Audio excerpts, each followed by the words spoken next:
Hello and welcome to More Talks. I am W.C. Moore. This is the third and final part of his town hall on the 21st of October 2021. This is Thaddeus Price from Randallstown, Maryland. He's a program coordinator at Morgan State University and a general Thaddeus, welcome. I guess this is just let's ask people from the liberal Morgan State University to ask questions. Good evening, Mr. President. You received overwhelming support from the Black community. And rightfully so, rightfully so. Why rightfully so? If you don't vote for him, you ain't black? How racist is that? But now many of us are disheartened. Yep. As we watch a Congress fail to support police reform, we watch our voting rights vanish before our very eyes. Where are your voting rights vanishing? I know you're going to say Texas because they insist on ID, but why is ID vanishing your voting rights? Mr. President, my question is, what will you do over the next 3 years to rectify these atrocities, secure our democracy, and ensure that freedoms and liberties that all Americans should be entitled to? First of all, again, it's not a democracy, it's a democratic republic. And second of all, you just heard him say that he doesn't believe in freedoms.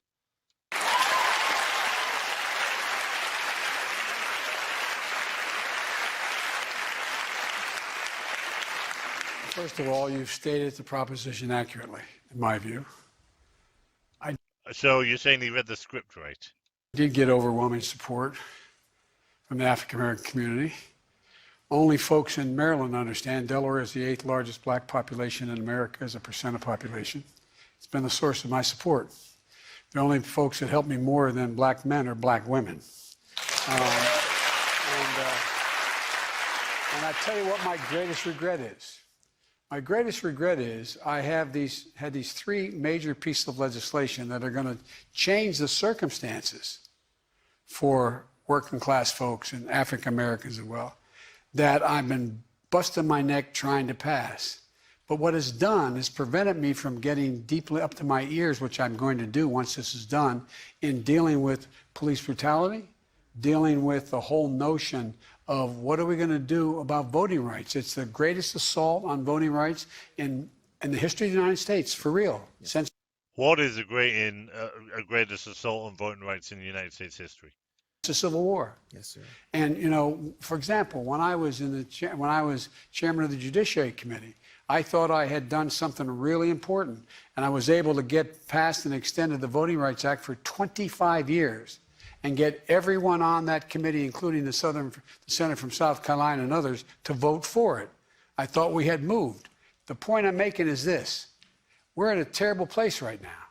And so when this gets done, I agree we're in a terrible place right now. You're president, and you have not shown any ability to do anything. and in the meantime, here's what I've done. I have the authority to deal with federal law enforcement.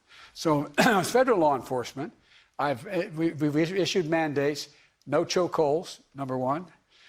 Make sure that we're going to be able to have no knock warrants, in a position where we're going to be able to see to it that we are able to go look at, and we're doing it in 4 cities right now, patterns of abuse and patterns of misconduct of police departments, making sure that we have access to police records in terms of what's happening. So there's a lot I've been able to do by executive order, in essence. Executive orders should not be allowed. They should be made illegal. You are not a dictator. Trump should not have been dictator. Obama should not have been dictator. Let me ask on voting rights, if it is as important to you as you say, I think there's a lot of Democrats who look at the filibuster and would like to see it changed, even if it's just on this one case. Why do you oppose that? By the way, I think they make a very good point. Here's the deal. If, in fact, I get myself into, at this moment, the debate on the filibuster, I lose at least 3 votes. right now to get what I have to get done on the economic side of the equation, the foreign. So what you're saying is you're going to lie about people, say you won't do the filibuster, so you'll get your things passed, and then you'll go and do the filibuster thing anyway.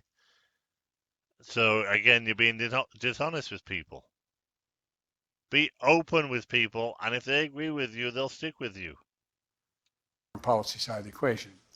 So, what I have said, you're shaking your head no, but let me tell you something, Jack. It's the truth. Number one. This is a group of people who are very supportive of you, and they disagree with you by the sounds of it. Number two, what I have proposed in the meantime is it used to be the filibuster the way it worked, and we have 10 times as many, more than that, times the filibuster has been used since 1978. It used to be you had to stand on the floor and exhaust everything you had, and when you gave up the floor and someone else sought the floor, they had to talk until they finished. You're only allowed to do it a second time. After that, it's over. You vote. Someone moved for the vote. I propose we bring that back now, immediately. But I also think we're going to have to move to the point. But again, you're president. You're not in charge of the House. You're not in charge of the Senate. They make their own rules. Where we fundamentally alter the filibuster. The idea that, for example, my Republican friends say that we're going to default on the national debt because they're going to filibuster that and we need 10 Republicans to support us is the most bizarre thing ever heard. Why? I think you're going to see, if it gets pulled again, I think you're going to see an awful lot of Democrats being ready to say, not me, I'm not doing that again. We're going to end the filibuster. But try doing an actual budget. It still is difficult to end the filibuster beyond that. That's another issue. But are you saying once you get this current agenda passed on spending and social programs, that you would be open to fundamentally altering the filibuster or doing away with it? Well, that remains to be seen. Exactly what that means in terms of. The thing is, you're doing this to get your stuff passed, but then you're leaving it open for the Republicans to get their stuff passed. So it's not doing anything. Fundamentally altering it, whether or not we just end the filibuster straight up. There are certain things that are just sacred rights. One's a sacred obligation that we're never going to renege on a debt. We're the only nation in the world. We have never, ever reneged on a single debt. Okay, and if you don't extend the debt limits, the first thing you do is security, so you're paying for the military. Second thing you do is pay your debts. So you won't renege on the debt, you just won't be able to pay the people in government, which the rest of us don't really care whether you pay yourself or not. When it comes to voting rights... Voting rights is equally as consequential. When it comes to voting rights, just so I'm clear, though, you would entertain the notion of doing away with the filibuster on that one issue? Is that correct? And maybe more. And maybe other issues. You just want to get rid of the filibuster. I understand that. But what are you talking about voting rights? Okay, let's... just a short time ago, the full House voted to hold former Trump ally Steve Bannon, current Trump ally as well, in criminal contempt of Congress. A week ago, you said the Department of Justice should prosecute those who defied subpoenas from the January 6th committee. Was that appropriate for you to weigh in on? No, the way I said it was... That's a good answer. No, it wasn't appropriate for you to weigh in on it. It was not appropriate. I said, they asked me, do I think that they should be prosecuted for denying for not showing up at the committee? And I said yes. Now what I made a commitment, one of the things I was committed to do when I ran was reestablish the reputation and integrity of the Justice Department. Really? Reestablish the integrity of the Justice Department? This is the Justice Department that is sending the FBI after parents whose daughters get raped. And that is you doing that. This Justice Department is a disgrace. This FBI is a disgrace. It has become it was corrupted under the last administration. What do you mean under the last administration? It's still corrupted. I should have chosen my words more wisely. I did not, have not, and will not pick up the phone and call the Attorney General and tell him what he should or should not do in terms of who he should prosecute. We don't believe you because of what you said in that interview when you asked that question. But I answered the question honestly, and I think that anyone who does not respond to that kind of question from the legitimate committee in the House of Representatives. Is this guy okay? This guy seems to be having a lot of mental farts today. Maybe they need to look at him. The United States Senate should be held accountable. So that's as much as I can say without coming and looking like I'm telling I have yet to talk to the Attorney General about anything. The Attorney General put out a statement saying that they would make the decision on their own. And they will. Yeah. I guarantee that. You've decided not to exert executive privilege to shield the former president in the House's investigation to January 6th. Why? What were you? Well, again, I'm leaving that to them to tell me what. And I didn't. It's not a blanket. I will not release the information. Don't lie. You are going to not let him exert executive privilege on anything. But the thing is, he's going to do the same, or the next person's going to do the same to you. What goes around comes around.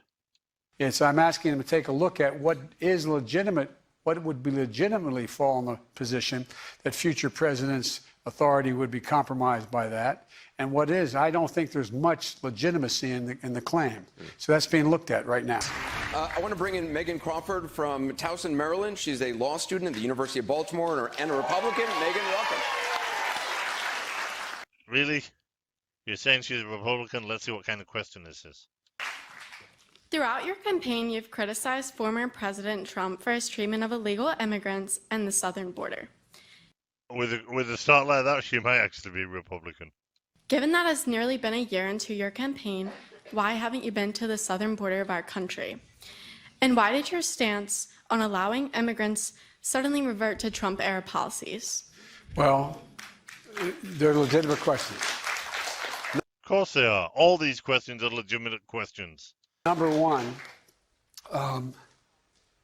the Remain in Mexico policy, which I oppose, the court said I had to maintain it. So we're repealing it. That's one of the reasons why we haven't changed it. We have made a gigantic change. There were over 5,000 children in the custody of the Border Patrol. They're now 504. Okay, so what happened to the other ones? You just let them go in America? We are making more progress than you think, and we have a circumstance where more progress than we think. 100,000 people, I think it's up to 200,000 people so far have come to the U.S. that the Border Patrol have seen. One of the things that is going to bear fruit, I believe, is I put together a program. I was a senator and the vice president helping initiate it now, where we provide for funding to change the circumstances on the ground in the countries in Central America. With what money? For example, you're in a circumstance where, people don't just sit around their hand-hewn table and say, I got a great idea. Let's sell everything we have, give it to a coyote, let them take us across the border, drop us in the desert, place they don't want us. Won't that be fun? Really? That's why 2,000, 3,000, 4,000 people all come together? Because people don't do that? People do it because they're desperate. They're desperate. And what I've been trying to do, and I'm trying to do in this legislation as well, is get funding so we have funding for immigration officers. So in this legislation, you got funding for roads, bridges, you got funding for climate change crap, you got funding for immigration. Why are these not different bills? It should be one bill for one subject. then people know what you guys are voting for. This is making it way too easy for you guys to hide stuff, for you guys to get money out of it and everything else. To be able to hear cases immediately of whether or not they justify having asylum granted to them. We don't. International laws of asylum are you claim asylum in the first safe country. America is not the first safe country from any direction. Mexico is a safe country. So they can go to the American embassy in Mexico, but they should be doing it in Mexico or whichever safe country is first. They are the international laws for asylum.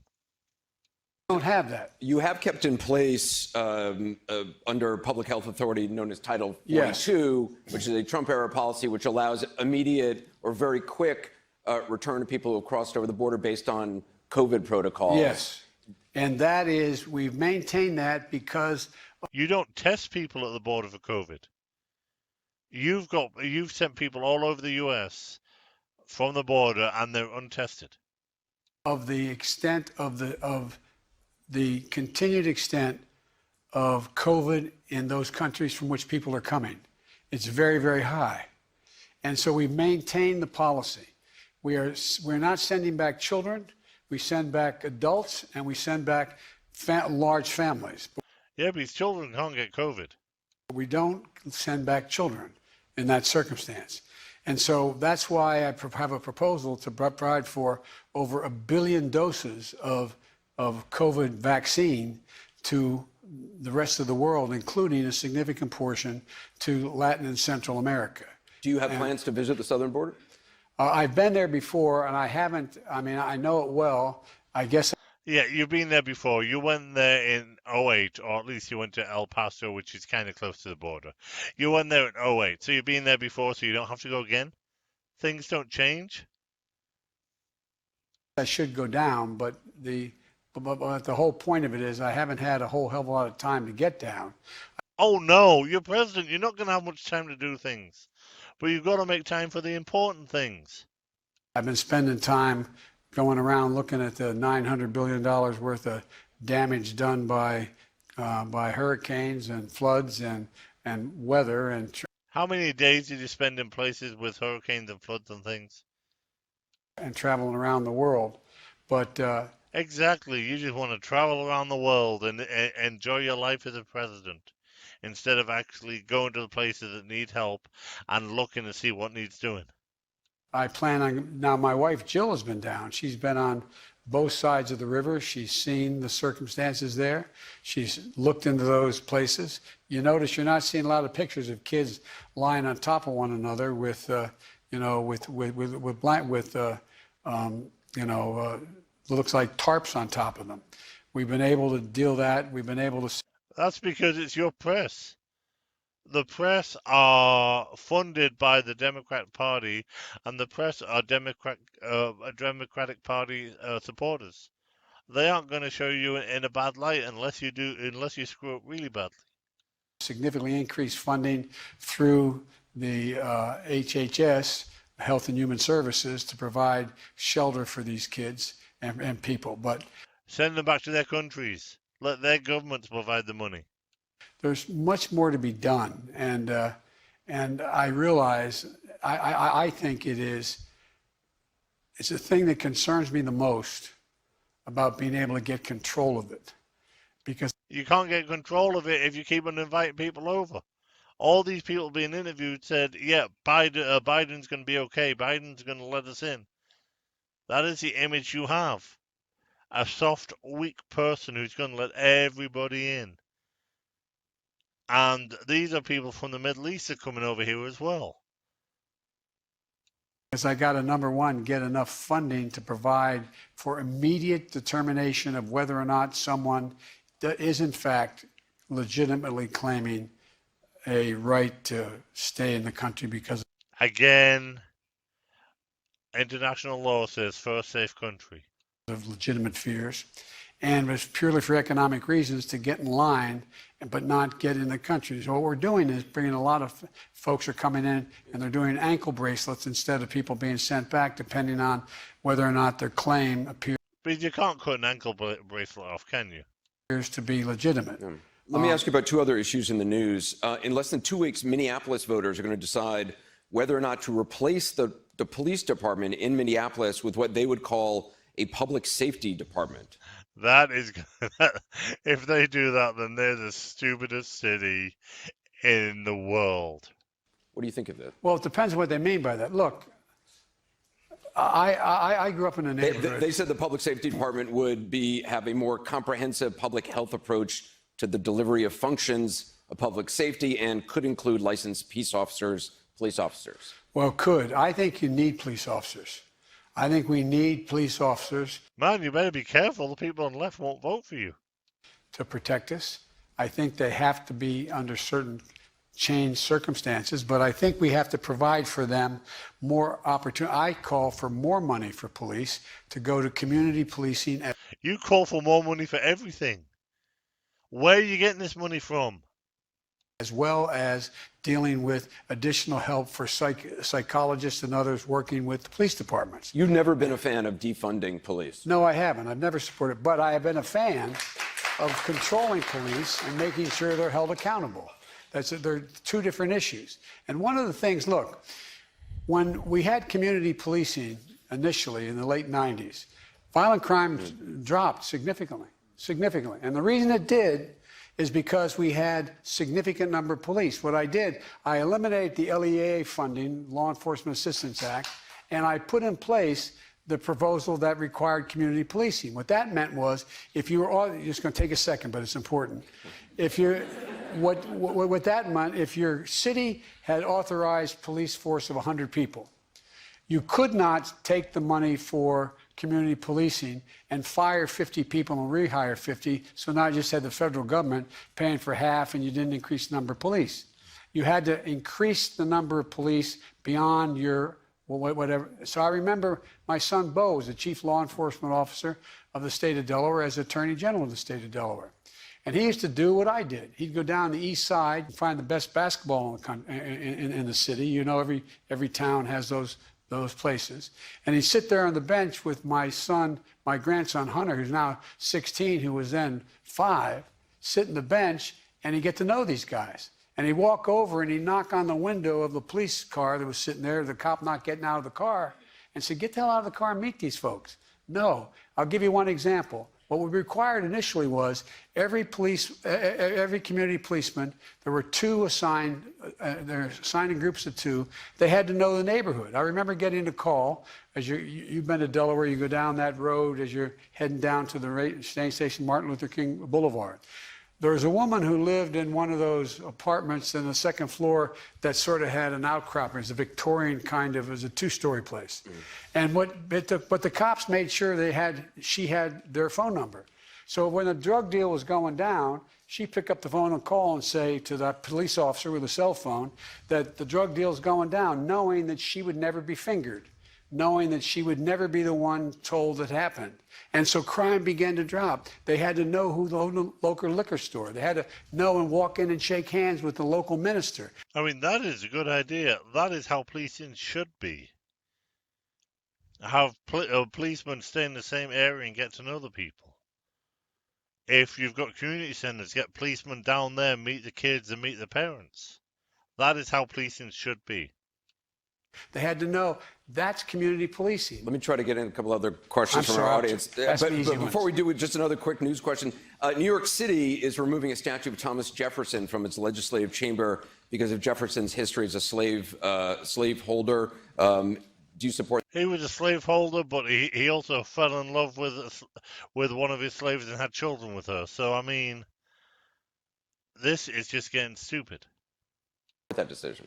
Well, I think that's up to the locality to decide what they want to do on that. Look, there's a lot of people who have no social redeeming value historically, and there's others who have made serious mistakes in terms of what exists now in terms of what we should be talking about, but have done an awful lot.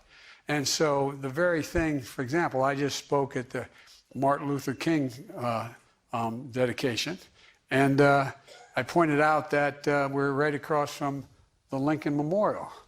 Well, you know, and you talked about, and then the Jefferson Memorial. And what were we doing? I talked about how they said, we're unique in all the world as a nation. We're the only nation founded on an idea. We hold these truths to be self-evident, that all men and women are created equal. Undoubtedly, no nation's ever been founded on an idea. Have we ever lived up to it? No. But it's a pretty big idea that somebody wrote that down and got the rest of the country to agree to it. So it depends. It depends. Let me bring in Glenn Niblo, a student at Loyola University, originally from Connecticut. He's a Republican. Glenn, welcome. Where in Connecticut are you from? Greenwich. It's great. China just tested a hypersonic missile. What will you do to keep up with them militarily, and can you vow to protect Taiwan? Again, China said they fired this missile that went all the way around the world and landed in the Chinese Sea 25 miles from the target. Now, this might be a ploy like Reagan used with Soviet Union, where he pretended he had all this cool stuff and never did, and they walked themselves into bankruptcy trying to keep up with the US. That's what I believe this is. Nobody saw it go around the world or anything. And obviously the Chinese are very trustworthy. Yes and yes. We are militarily, China, Russia, and the rest of the world knows we have the most powerful military in the history of the world. Garbage. You couldn't even handle a few people in Afghanistan. And you left people behind in Afghanistan. So don't you lie to people. Don't worry about whether they're going to be more powerful. What you do have to worry about is whether or not they're going to engage in activities that will put them in a position where they may make a serious mistake. Are you going to have the balls to stand up to China and protect Taiwan? China have given you millions over the years. Are you going to risk all that? And so I've spoken and spent more time with Xi Jinping than any other world leader has. That's why you hear people saying Biden wants to start a new Cold War with China. I don't want a Cold War with China. I just want to make China understand that we are not going to step back. We are not going to change any of our views. So are you saying that the United States would come to Taiwan's defense if China attacked? Yes, we have a commitment to do that. All right. Yeah, you had a commitment in Afghanistan and other places as well. You turn your back on people. Mr. President, thank you very much. Appreciate your time. Thank you very much. Is it all right if I introduce you to